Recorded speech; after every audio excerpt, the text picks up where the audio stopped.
오늘 하나님께서 우리에게 주시는 말씀은 신약성경 마태복음 11장 28절에서 30절까지의 말씀을 읽겠습니다. 신약성경 마태복음 11장 28절에서 30절 말씀입니다. 우리가 잘 아는 말씀입니다.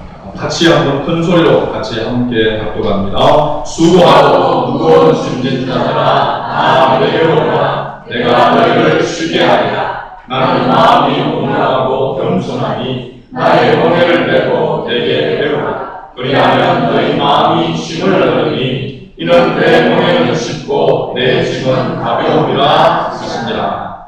아멘. 할렐루야. 명상하고 인사 나눕시다. 잘 오셨습니다. 감사를 보면서 당신을 보니 힘이 납니다. 할렐루야. 서로에게 위로가 격려가 되는 은혜가 있기를 바랍니다. 오늘 예수님의 초청이라고 하는 그런 제목으로 함께 시간 은혜를 나누고자 합니다. 하나님께서 인간을 창조하셨을 때에 하나님의 형상으로 창조하셨다라고 성경이 말씀하고 있습니다. 그래서 하나님의 형상으로 창조된 인간이 하나님과 더불어 교제하며 하나님의 은혜 안에서 하나님의 축복 속에서 행복한 삶을 살아가는 것을 하나님이 원하신 줄 믿습니다. 원래 그래서 인간은 행복한 삶을 누리는 것이 마땅한 그런 존재라고 하는 사실입니다. 그런데 아담의 범죄로 말미암아 죄가 들어옴으로 인간은 저주받은 그러한 인간으로서 고통과 괴로움 속에 살아갈 수밖에 되어졌습니다. 그래서 고통과 고난, 또 억압과 가난, 질병과 굶주림, 또 미움과 전쟁, 증오와 또 불화, 타락, 패배, 불안, 공포, 근심, 걱정 이러한 것들 보면은 그것이 우리의 인생이 인간의 삶이 얼마나 고통스러운가 하는 것을 의미한다라고 할 수 있습니다. 이러한 많은 고통과 고난 이것은 하나님께서 실제로 우리에게 허락하신 것이 아니고 이러한 삶을 살아가기를 하나님은 절대로 원치 않으신 줄 믿습니다. 그런데 이 땅의 삶이 아담과 하와의 범죄로 말미암아 죄가 들어옴으로 인간의 삶이 고통의 연속인 삶으로 변하되고 말아가는 것입니다. 그래서 지혜자 솔로몬은 이와 같이 인생을 이야기했습니다. 일평생에 근심하며 수고하는 것이 슬픔뿐이라. 전도서 2장 23절 보면 일평생에 근심하며 수고하는 것이 슬픔뿐이라. 그의 마음이 밤에도 쉬지 못하니 이것도 헛되도다. 그리고 전도서 4장 1절에 보니까 내가 다시 해 아래에서 행하는 모든 학대를 살펴보았도다. 보라, 학대받는 자들의 눈물이로다. 그들에게 위로자가 없도다. 그들을 학대하는 자들의 손에 있는 권세가 있으나 그들에게는 위로자가 없도다. 슬픔, 눈물. 그러므로 그러한 고통 가운데 살아감에도 불구하고 진정한 위로자가 없다라고 이렇게 단식하고 있는 것을 보게 되어집니다.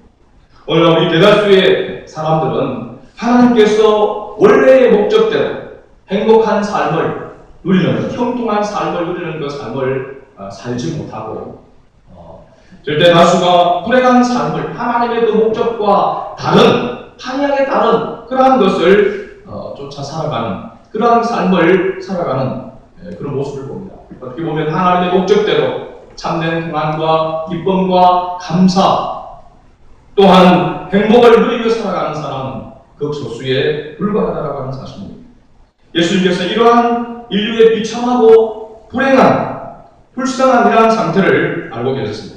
그래서 주님은 오늘 우리가 함께 공동한 말씀에서 다음과 같이 이렇게 증가하고 있습니다. 마태복음 11장 28절에서 30절 말씀. 수고하고 무거운 짐진 자들아 다 내게로 오라. 내가 너희를 쉬게 하리라. 나는 마음이 온유하고 겸손하니 나의 멍에를 메고 내게 배우라. 그리하면 너희 마음이 무엇을 얻으리라? 쉼을 얻으리니 이는 내 멍에는 쉽고 내 짐은 가벼움이라. 할렐루야. 네. 주님께서 수고하고 무거운 짐을 진 인생들, 고통 가운데 있는 인생들에게 초청하고 있는 그런 말씀입니다. 이 땅에 있는 모든 사람들이 실제적으로 보면 수고하고 무거운 짐을 지고 있는 그런 나그네의 삶을 살아가고 있다라고 하는 사실입니다. 많은 사람들 가운데서 하나님을 찾으려고 참된 신을 찾으려고 노력하다가 지친 사람들도 있고, 선행 지르고 노력하다가 절망에 빠진 사람도 있고, 자기의 사명을 찾으려고 또 동분서주하다가 지쳐서 절망한 사람, 또 생로병사의 고통을 통하여 절망한 사람, 괴로워하는 사람, 무엇보다도 죄로 인하여 괴로워하고 심판의 진노 아래에서 두려워하는 사람, 여러 가지 여러 모양으로 말할 수 없이 모든 인간은, 모든 사람들이 수고하고 무거운 짐을 지고 있는 그러한 존재들이다라고 하는 것을 예수님은 분명하게 인식하고 계신다는 사실입니다. 그래서 이 땅에 있는 모든 사람들을 향하여 예수님께서 초청하는 내게로 오라. 누구든지 내게로 오라. 이 땅에서는 진정으로 이러한 고통 가운데서, 이러한 억압 가운데서, 이러한 불행한 가운데서 이 문제를 해결해 주겠다고 초청하는 그러한 사람들이 있는데, 예수님께서 수고하고 무거운 짐진 자들아 다 내게로 오라. 내가 너희를 쉬게 하리라 라고 이렇게 초청하여 부르고 있다는 사실입니다. 인도의 성자, 우리나라는 선다식이라고 하는 사람은 원래의 불교인으로서 예수님을 반대했던, 예수님을 믿는 사람들을 오히려 반대하고 기독교에 대해서 굉장히 거부감을 가졌던 그런 사람이었습니다. 그는 18세까지 많은 불교 공부를 하였고 여러 수도사들을 찾아다니면서 수행을 했습니다. 그러나 마음은 여전히 고민과 번뇌로 가득 차 있고, 그래서 스스로 이것을 해결할 수 없다는 그것을 알고 자살 직전까지 이른다. 그때에 그런 하나님의 말씀 성경을 접하게 되어졌고, 오늘 우리가 함께 봉독한 이 말씀을 읽고 새 빛을 발견하게 되었다고 합니다. 그리고 마침내 그는 예수님을 믿게 되어졌고, 예수님을 믿는 사람 가운데서 특별히 주님의 뜻을 따라서 순종하며 살아가는 성자와의 한일에서는 그와 같은 삶을 살게 되어졌다 합니다. 원래 그런 가난한 집 사람도 아니고 부자 집에서 태어났고 지위도 높은 그런 가문이었을 뿐만 아니라 지식도 또 육체적으로도 건강한, 몸이 튼튼한 그런 사람이었습니다. 그러나 그럼에도 불구하고 그에게는 항상 무거운 짐이 있었다라고 하는 사실입니다.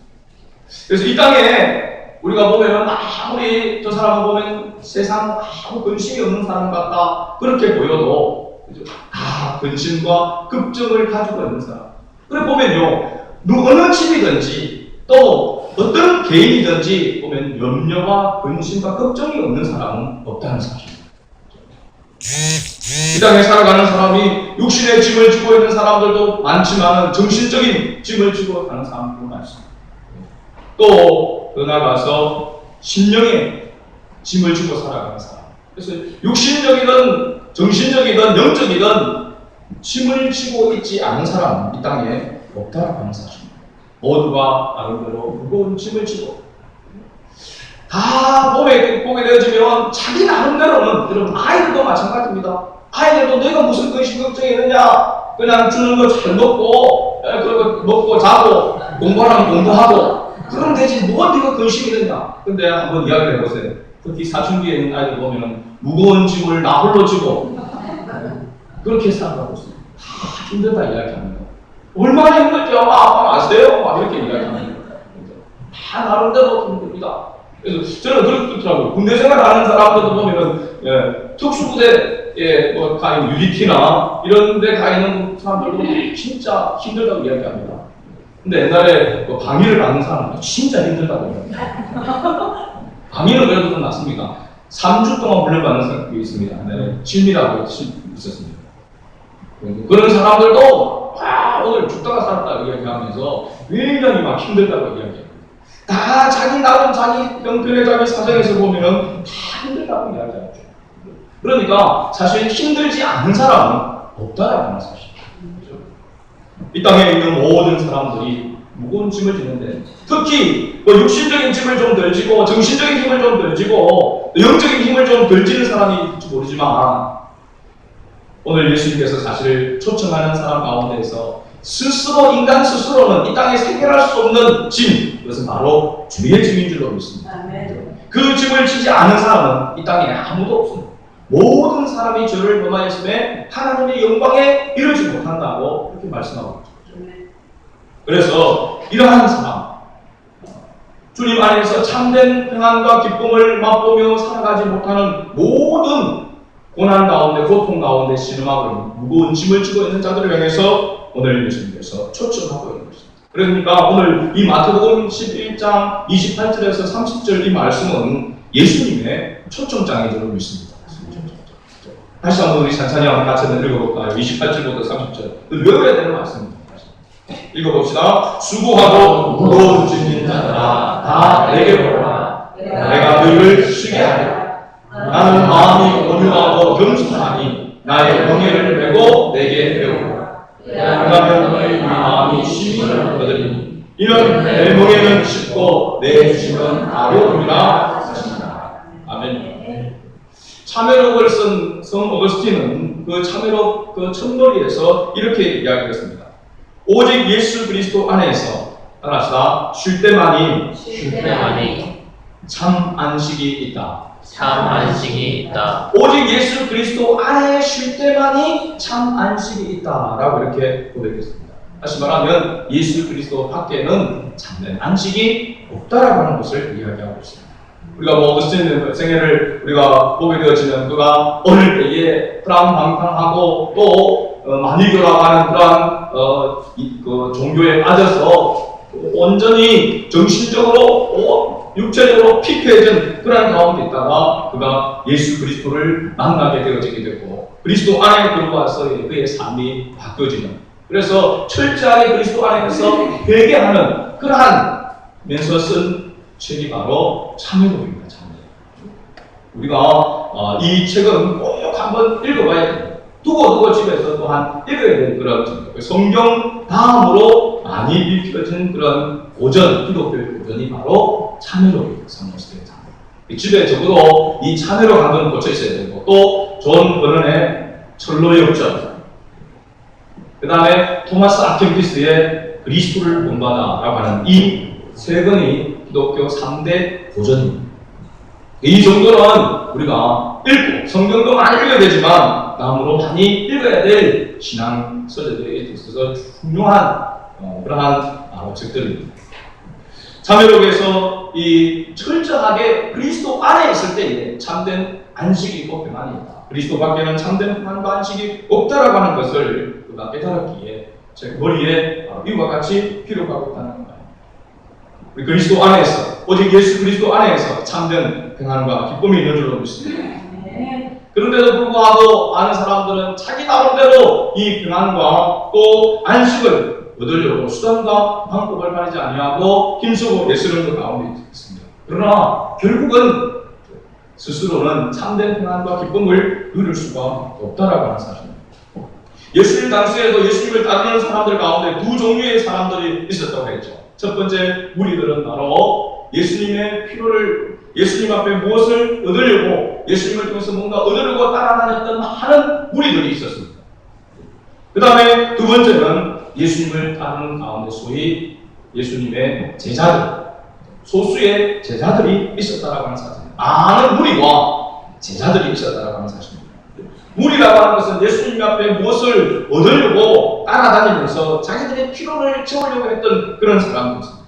그런데 나중에 보면 제대로 예수님으로부터 뭔가를 얻었던 사람들은 극히 작은 소수였다라고 하는 사실입니다.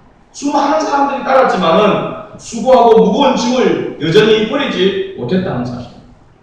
병이 나는 사람도 많고 떡을 얻어먹는 사람도 많았지만 참된 그러한 배부름과 참된 그런 평강을, 안식을 누리지 못했다는 사실입니다. 그러나 예수님을 따르는 소수의 제자들은 예수님의 인격을 배우고 그의 삶을 배웠습니다.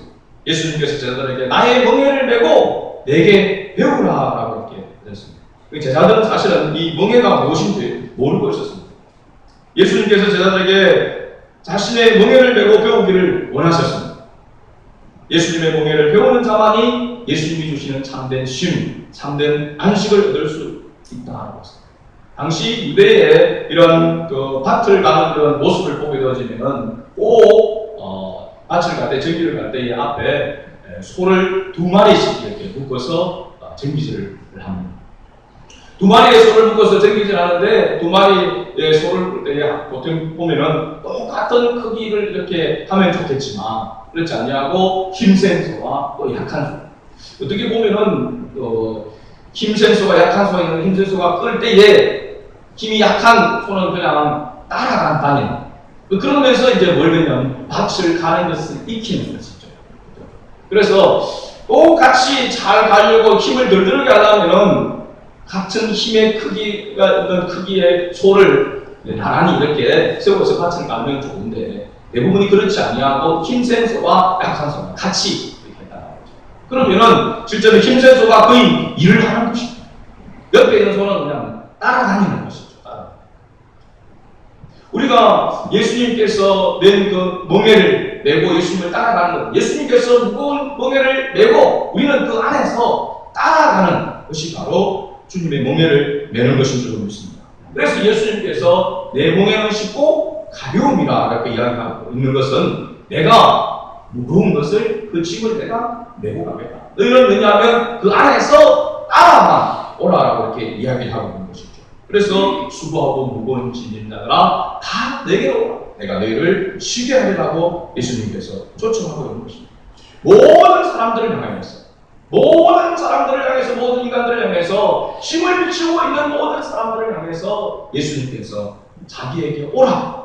자기에게 오기만 오면 쉬게 해줍니다. 예수님께서 이 부르는 초청은요, 그냥 말로만 하는 그냥 초청장이 아닌 것입니다. 권위가 있는 초청인 줄로 믿습니다. 그건 왜냐하면 책임을 져줄 수 있는, 오라고 해놓고 책임을 져줄 수 있는, 세상의 종교가 그렇다고 할 수 있습니다. 오라고 하는 사람들은 많은데 오면 책임을 져주는 사람이 없습니다. 세상에 어느 종교가 죄를 대신해서 죄를 사해주고 죄를 용서해주는 그러한 것이 어디 있습니까? 오라고 초청은 하지만 와서 보면 뭐라고 이야기합니까? 스스로 해결하고 스스로 부처가 되라고 이야기합니다. 스스로 해결하고 하라고, 고통과 고난 마음을 비우고 스스로 해결하라고 이야기합니다. 그러나 예수님께서 초청하시는 것은 그냥 오면은 너희들을 스스로 해결하는 것이 아니라 예수님이 직접 온다면 해결해 주시리라고 말씀하고 있는 것이죠. 그래서 예수님의 초청은 권위가 있는 초청인 줄로 믿습니다. 이사야 55장 3절 말씀에 보면 이렇게 기록하고 있습니다. 너희는 귀를 기울이고 내게 나와 들으라. 그리하면 너희 영혼이 살리라. 내가 너희에게 영원한 언약을 맺으리니 곧 다윗에게 허락한 확실한 은혜니라 라고 이렇게 말씀하고 있습니다. 주님께서 우리에게 주시는 은혜는 확실한 은혜라 이렇게 말씀하고 있습니다. 또 우리의 영혼을 살리는, 우리의 삶을 살리는 그런 확실한 은혜다라고 이렇게 말씀하고 있는 것이죠. 그러므로 우리는 주님의 멍에를 내야 될 줄로 믿습니다. 주님의 멍에를 배워야 될 줄로 믿습니다. 오늘 우리에게 그러나 이 멍에를 배우고 배우기 위해서 버려야 할 멍에가 있다라고 하는 사실입니다. 이 멍에를 배워서는 안 되는 멍에이며 이 멍에를 매면 멜수록 불행해지게 되어지고 결국은 사망에 이르게 되어지는 그러한 멍에입니다. 앞서도 이야기했지만 이 멍에는 바로 죄의 멍에요, 종의 멍에입니다. 성경에서는 이 멍에에 대해서 이렇게 이야기하고 있습니다. 고린도후서 6장 14절 말씀 보면 너희는 믿지 않는 자들과 멍에를 함께 내지 말라.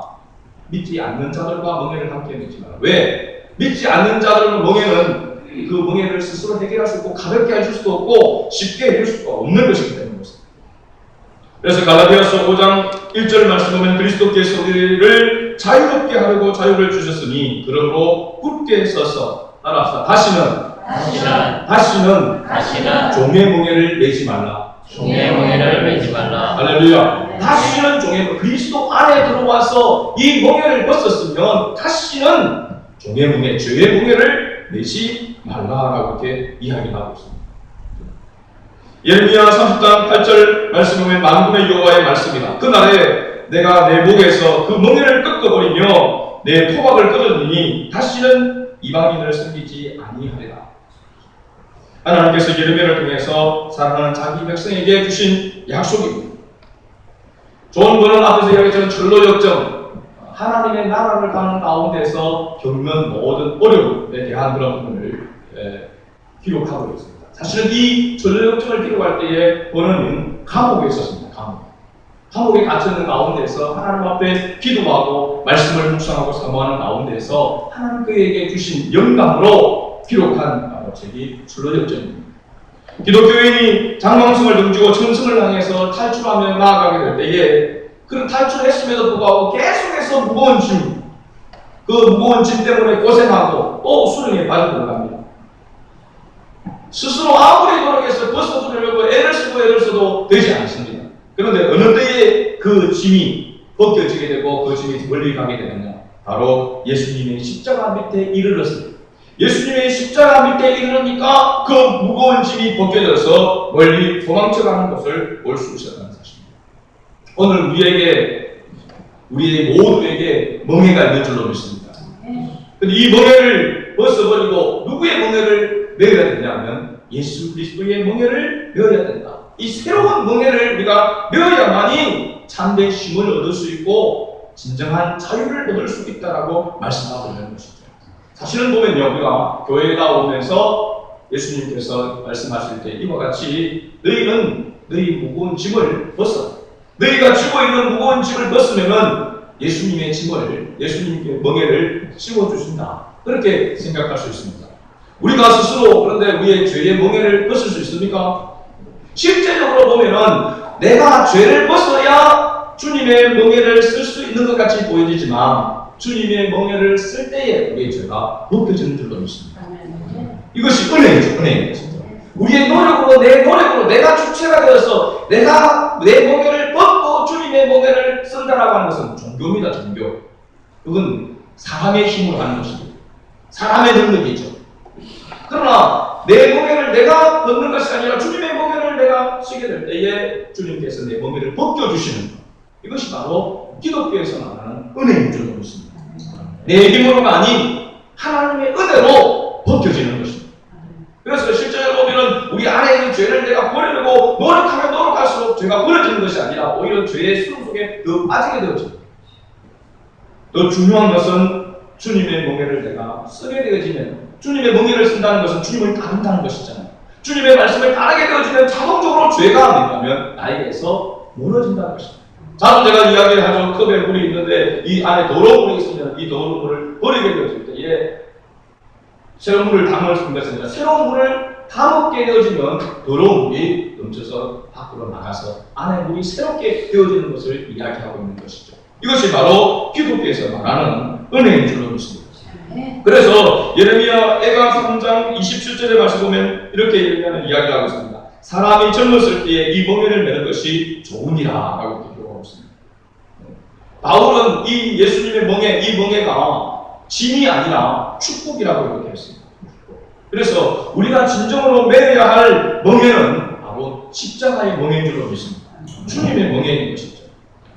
한 멍에 안에 두 마리의 소가 끌고 가듯이 우리가 그리스도와 함께 지고 가는 멍에 주님께서 그러나 모든 것들을 다 짊어지시고 우리는 따라가는 것이고 십자가 밑에 우리가 들어감으로 말미암아 주님으로 말미암는 참된 쉼과 안식을 얻을 수 있는 것이죠. 그래서 참여도 벌써 어거스틴은 이렇게 이야기했습니다. 이 멍에는 짐이 아니라 나를 수 있는 날개가 된다라고 했습니다. 주님의 멍에는 영혼의 날개라고 하는 사실입니다. 마치 육중한 그 우주선이 캡슐을 싣고 날아올 때에 1단 벗어내고 2단 벗어내고 3단을 벗어내고 그 다음에 대기권을 올라갈 때에 그렇죠? 그 안에 거기에서 가벼워지는 것을 느끼는 것 같이 그렇죠? 우리에게 지고 있는 모든 그런 무거운 짐들이 주님 안에서 벗겨지게 되어질 때에 진정한 쉼과 가벼움을 느끼게 된다는 것입니다. 이것이 있기에 주님은 이러한 것을 누릴 수 있는 것이 진정한 하나님의 자녀의 축복이기 때문에 다 내게로 오라. 누구든지 눈물과 한숨과 탄식 가운데 있는 모든 사람들은 주님께로 다 오라고 초청하고 있는 것입니다. 생활난에 울고 또 질병으로 인해서 고통당하면서 눈물을 흘리고 사별로 또 고독으로 실패로 실망으로 여러 가지 여러 모양으로 울고 있는 고통 가운데 신음하는 모든 사람들을 향해서 주님께서 다 오라고 초청하고 있습니다. 여러분 그런 생각을 해본 적이 없습니까? 예수님을 믿고 있는 우리가 예수님을 믿게 되어서 주님 앞에 부르심을 받았을 때에 어떻게 보면은 하나님께서는 지금도 하나님이 아닌 다른 것에 머리를 조아리고 거기에 절을 하고 그것을 숭상하고 있는 그런 사람들까지도 주님께서 초청을 하고 있다는 사실. 그런 것까지도 주님께서는 참고 인내하면서 지켜보고 계시다는 사실.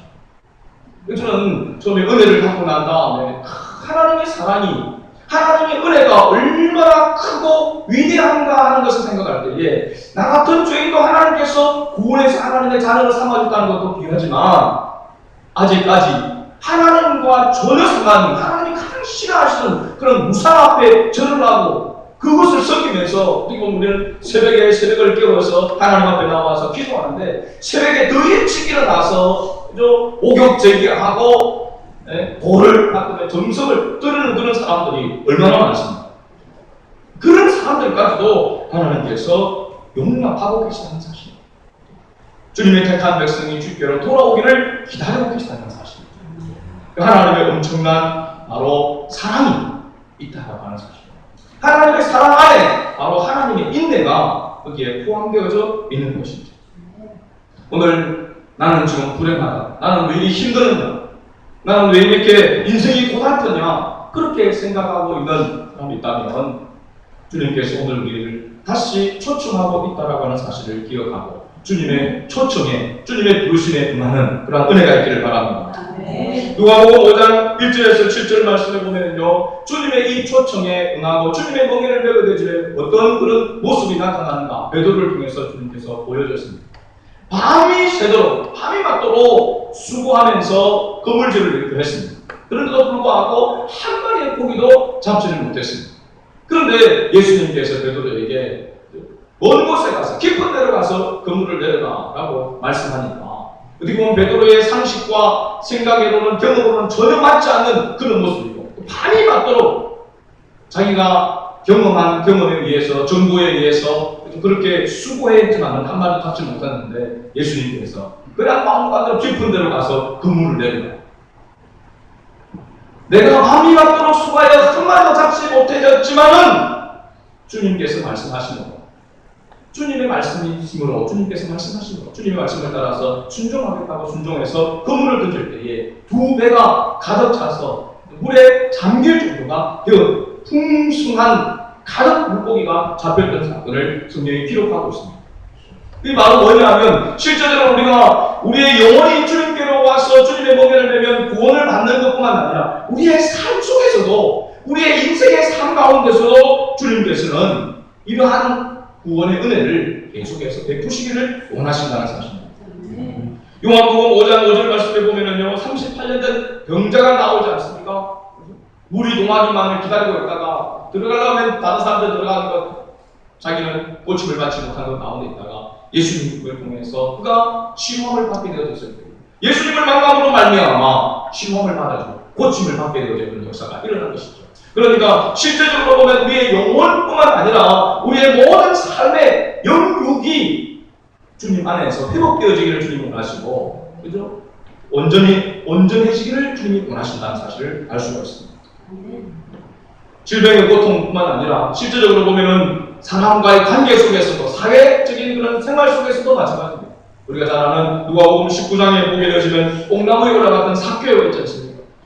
눈치만 살피고 있던 삭개오, 사회적으로 어떻게 보면 격리되어져 있는 왕따를 당하는 그런 삶을 살아가고 있는 그 삭개오를 향해서 옥나무에 올라가 있는 그 삭개오를 삭개오야 내려라. 내가 오늘 너희 집에 유하여야겠다. 그래서 예수님을 모시게 되어질 때에 삭개오만 구원을 받은 것이 아니라 그 가족들이 구원을 받게 되었다라고 하는 것을 이야기하고 있습니다. 영과 육이 구원을 받는 길은 바로 예수님께서 오라고, 주님께서 오라고 초청할 때 그 초청에 응하는 사람은 영과 육이 회복되어지게 되고 복을 받게 되어졌다는 사실입니다. 오늘 예수님께서 내 멍에는 쉽고 내 짐은 가벼움이라 이렇게 말씀하고 있는데 이 쉽다라고 하는 말, 내 멍에는 쉽다, 주님의 멍에는 쉽다라고 하는 말을 오늘로 이렇게 보게 되니까 그건 꼭 맞는다라고 하는 거예요. 꼭 맞는다. 멍에가 꼭 맞으면은 일하기에 쉽고 가볍게 느껴진다는 것입니다. 여러분들은 아마 이런 데서 경험했는지 모르겠습니다. 저는 뭐 그렇게 나이가 많지는 않지만 그럴 때에 지게를 많이 쳐봤습니다. 지게. 초등학교 때부터 시작해서 5학년 때부터 제대로는 지게가 아니고 그때는 새끼줄로 해가지고 그냥 그야말로 옛날 우리가 어른들이 탁시 베개만큼 나무를 해가지고 왕끔 했는데 그것도 해서 새끼줄로 2개 해서 어깨에 이렇게 짊어지고 나무를 했던 기억이 있습니다. 조금 지나니까 중학생 되니까 지게가 있어요. 어른들이 주는 지게가 있고 또 아이들이 이제 그만한 때 지를 수 있는 조그만 지게가 있습니다. 지게에 보면 이 멜빵이 있습니다. 이 멜빵에 옛날에는 다 뭘로 했냐면 새끼를 가지고 꼬아가지고 좀 이렇게 해서 그 어깨에 이르기는 조금 폭이 좀 넓게 해서 이렇게 냈습니다. 근데 나중에 이제 지게가 나오니까 쇠지기가 나오고 딱 맞춤으로 넣어가지고 여기도 멜빵도 딱 만들어서 새끼로 꽂지 않는 오래가는 그렇게 나오지만 처음에는 다 새끼를 꼬아서 지프로 이렇게 했단 말이에요. 그러다 보니까 이게 지게하고 이 멜빵하고가 맞지 않을 때가 많아요. 춤을 이렇게 해서 지게에서 내면 꼭 보면 한쪽은 작고 한쪽은 길어지고 이게 맞지 않아가지고 막 이래가지고 이렇게 짊어지고 그러면 별로 무겁지 않은데 짐도 많이 지지 않은데 너무 힘이 들어요. 그걸 가다가 도저히 안 돼서 접어놓고 다시 줄을 맞춰가지고 딱 다르게 맞게 하면은 딱 쥐면은 이렇게 가볍게 똑같은 짐을 지는데도 불구하고 엄청나게 가볍게 느껴지더라고요. 오늘 이게 예수님의 이 짐은 맞는 우리와 꼭 맞기 때문에 쉽고 가볍게 느껴진다는 것입니다. 실제적으로 그렇다라고 하는 것을 이야기해주고 있는 것입니다. 그럼 이 예수님의 멍에가 뭔 멍에입니까? 바로 십자가의 멍에죠. 십자가의 멍에. 앞에서 이야기했지만은 십자가의 멍에. 이 십자가의 멍에를 매면은 주님의 멍에를 매면은 꼭 맞는다는 사실입니다. 어떤 환경 가운데 있든지 주님의 십자가를 내는 사람은 어떤 환경과 상황 가운데 있든지 꼭 맞게 느껴진다는 것입니다. 그래서 가볍고 쉽다는 말인 사실입니다. 우리가 살아가는 가운데서 어떤 사람들은 나보다 조금 더 힘든 삶을 살아가면 막 그 힘든 것 때문에 굉장히 괴로워하고 사람들한테 내가 이렇게 힘든 삶을 살아간다 라고 하면서 이야기하면서 불평하고 그 원망하는 것을 당연한 것으로 이렇게 생각합니다. 앞서도 이야기했지만 힘들지 않는, 짐을 지지 않는 사람은 아무도 없습니다. 모두가 다 짐을 지고 있는 것이죠. 그런데 어떤 환경에 있든지 어떤 사람이든지 예수님의 이 멍에를 지면 이 십자가의 멍에를 지면은 꼭 맞는다는 사람, 모든 사람에게. 그래서 사도 바울은 어디에 처해 있는데도 불구하고 맞는다라고 느꼈냐면 감옥에 있잖아요. 감옥에 갇혀 있으면서도 그는 주님의 십자가의 그 짐을, 주님의 짐을 지고 있으니까 감옥에 있는데도 불구하고 원망과 불평하지 아니하고 뭐 했습니까? 기도하고 찬송했단 말이죠. 모든 사람들이 다 탄식하고 다 괴로워하는 그 가운데 있는데 그는 찬송을 불렀단 말이죠. 왜? 주님의 십자가를 지니까 자기에게 맞으니까 쉽고 가볍게 느껴지더라는 것입니다. 네. 오늘 우리가 내 팔자가 왜 이러냐, 내 삶은, 내 인생은 왜 이러냐라고 우리가 너무 크게 이야기합니다. 때로는 남편 때문이다, 아내 때문이다, 자식 때문이다, 돈 때문이다, 막 이런 이야기를 합니다. 그렇죠? 어떻게 보면 다 맞죠. 사람의 손으로 생각을 보면 다 맞는 말입니다. 그러나 그것은 우리와 원래 맞지 않기 때문에 무겁고 힘든 것입니다. 그런데 그 짐을 주님께 맡기고 주님의 짐을 지게 되어지면은 내가 어떤 남편을 만난다, 어떤 아내를 만난다, 자식이 어떤 그런 애를 먹이고 힘들게 한다 할지라도 어떤 환경에 있다 할지라도 그것이 뭐냐면 내 몸에 꼭 맞게 되어집니다. 그래서 감사가 찬송이 흘러나올 수밖에 없다라고 하는 사실입니다. 할렐루야. 여러분 지금 메고 있는 멍에가 내가 매려고, 내가 맞추고 가지고, 내가 쉽게 만들려고 바로 치니까 아마 그것이 그러면 그럴수록 맞지 않아서 오히려 감사가 없어지고 마음의 평안과 기쁨이 없어지고 구원받은 하나님의 백성으로서의 그런 형통과 행복을 잊어버리고 살아가고 있는 것입니다. 오늘 그런 우리에게 다시 한번 주님께서 초청하시는 이 초청을 우리가 응하기를 바랍니다. 이 초청을 부응할 수 있기를 바랍니다. 다시 한번 우리가 주님의 십자가를 져야 되는데, 주님의 십자가의 멍에는 곧 무엇을 의미하냐면 죽음을 의미합니다. 죽음. 내가 죽는 것이죠. 내가 죽으면 주님과 함께 주님의 십자가에 내가 죽으면 우리의 짐이 주님으로 말미암아 주님이 져주심으로 가볍게 되어진다는 것입니다. 그래서 실제로 보면은 교회에 나왔는데, 교회에 나와서 인생의 짐 이런 것들을 좀 내려놓고 이 안에서 위로받고 힘을 얻고 그래서 그렇게 하려고 우리가 교회를 나오지 않습니까?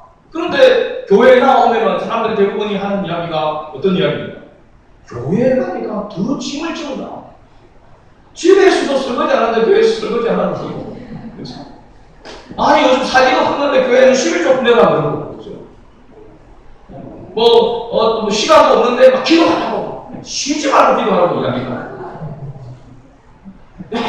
어떻게 보면은 세상 살아가는데 힘든 데다가 하나 짐을 더 지우는 듯한 그런 모습을 봤습니다. 인간적으로 보면 맞는 말이죠. 시간도 없는데 시간을 쪼개서 하나님 앞에 드려야 되고, 물질도 내 그냥 쓰기도 부족한데 그 물질에서 하나님 앞에 드려야 되고, 피곤한데 그 몸을 이끌고 하나님 앞에 헌신해야 돼. 드려야 돼. 이런 삶을 우리가 계속 살아간다면, 신앙생활 하는 사람이 10년 정도 하고 나면 그 다음에는 다 아마 10년 정도 했으면 됐다. 10년을 했는데도 계속해서 무거운 짐으로 더 느껴진다. 그만두는 거죠. 그만두라고 하지 않아도 그만둡니다. 그 사람 대부분. 근데 왜 우리가 그만두지 않습니까? 왜 그만두지 않고 교회 생활을 오래 하면서 은혜를 받고 교회에서 더 많은 헌신을 하고 어떻게 보면 물질을 더 많이 드리고 그렇게 섬기는 가운데서도 왜 떠나지 않는 거죠? 무엇 때문입니까? 내가 주님 안에서 죽어지고 주님의 은혜로 살아가게 될 때에 주님의 십자가를 지고 내가 죽어 주님의 뜻에 따라서 살아가게 되어지면 이 짐이 짐으로만 느껴지지 않는다는 겁니다. 할렐루야. 그렇기 때문에 신앙생활을 하는 것입니다. 그래서 어떻게 보면은 내 멍에를 움직여라. 너에게 맡겨준 그 멍에를 움직여라. 신앙의 날개를 달아주었으니 날개를 움직여서 날아가는 법을 배우라. 그래서 우리가 신앙생활 하면서 오면서 계속해서 뭘 배우고 연습하고 훈련하라고 이야기합니다. 기도를 배우고 말씀을 배우고 말씀을 훈련하고 섬김과 헌신과 봉사를 배우고 그렇게 하나님의 뜻을 따라서 자기 뜻을 내려놓고 주님의 뜻을 따라서 섬김의 훈련, 그런 훈련을 해나가게 될 때에 하나님의 은혜로 말미암아 그 짐이 더 많이 줌에도 불구하고 더 오래 져감에도 불구하고 그것을 무겁게 여기지 아니하고 감사한다는 거죠. 여러분, 우리 교회 성도들 가운데 이 짐을 많이 지고 오래 져가고 있는데 계속해서 불평하고 있는 사람들은, 여러분, 그건 자기 짐을 지고 있는 것입니다. 주님의 짐을 지는 것이 아닙니다. 그러나 대부분의 사람들이 하나님의 은혜 가운데서 자기의 생각과 자기 것을 내려놓고 주님의 뜻을 따라서 주님의 짐을 지고 가게 되어지면 더 많은 짐을 짐에도 불구하고 그것을 짐으로 여기지 않게 된다. 왜? 더 가볍게 느껴지는 것입니다. 더 많은 봉사를 하고 더 많은 헌신을 하면서도 불구하고 더 마음에 평안과 기쁨이 있고 더 감사가 넘친다는 것입니다.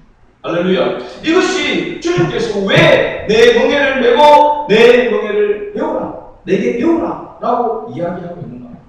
그렇죠? 제가 그런 말씀을 드렸죠. 정말로 즐기고 그 안에서 정말 행복한 그런 모습을 가지려고 하면 무엇의 과정을 거쳐야 된다고 했습니까?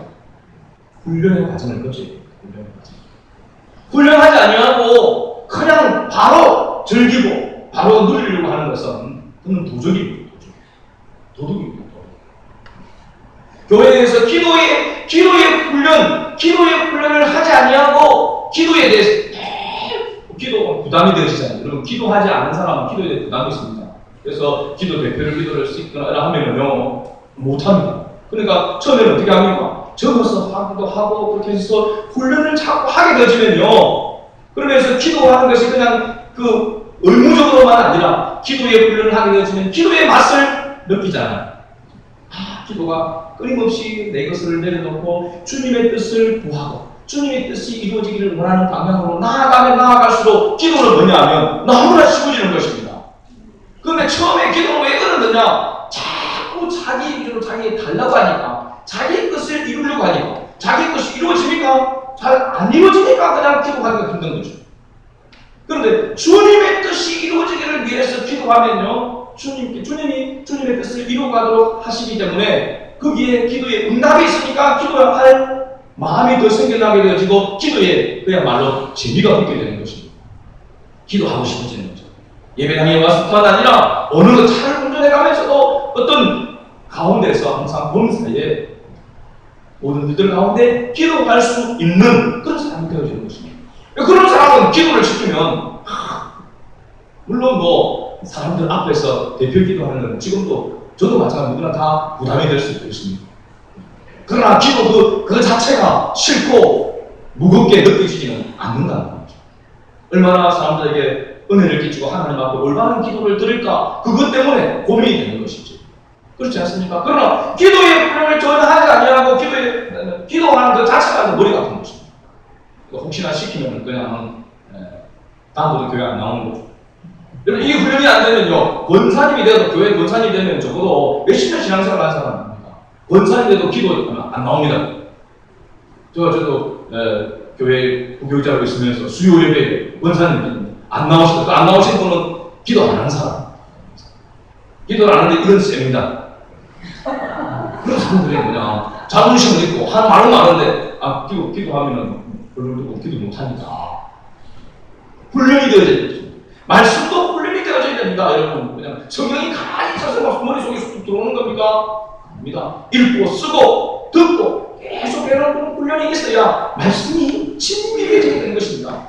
말씀이 내 뼈가 되어지고 내 살이 되어지는 그런 것을 우리가 경험하게 될 때에 말씀에 더 듣고 싶고 사모하는 마음이 생겨나는 것이지, 날 주일만 들고 왔다가 보관했다가 또 주일만 들고 오는 그런 성경으로 두고 있는 하나님의 말씀을 사모할 수가 없는 것입니다.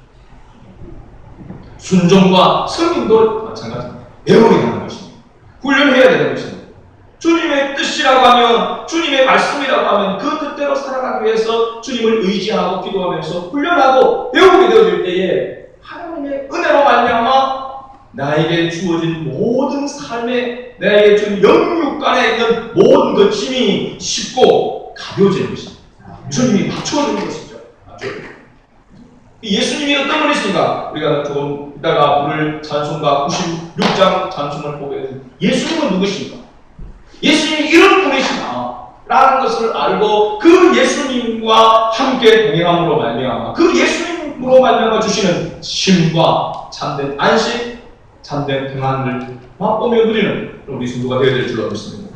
말씀의 교훈을 맺습니다. 예수님은 다시 한번 너희들을 향하여 초청하고 있습니다. 무거운 짐진 자들아 다 내게로, 그리고 우리에게 말씀하십니다. 나의 멍에를 메고 내게 배우라.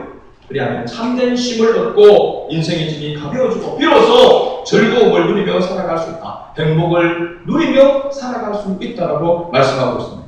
예수님 앞에 죄의 짐을 내려놓고 주님의 말씀을 따라 사는 법을 배우면서 나아가면 반드시 주의 은혜로 말미암아 주님과 더불어 행복한 삶을 살아갈 수 있다는 이 진리를 깨닫고 날마다 이 진리 위에서 살아가는 우리 이스마엘의 모든 가족들이 될 수 있기를 다시 한번 주의 이름으로 축복합니다. 아멘.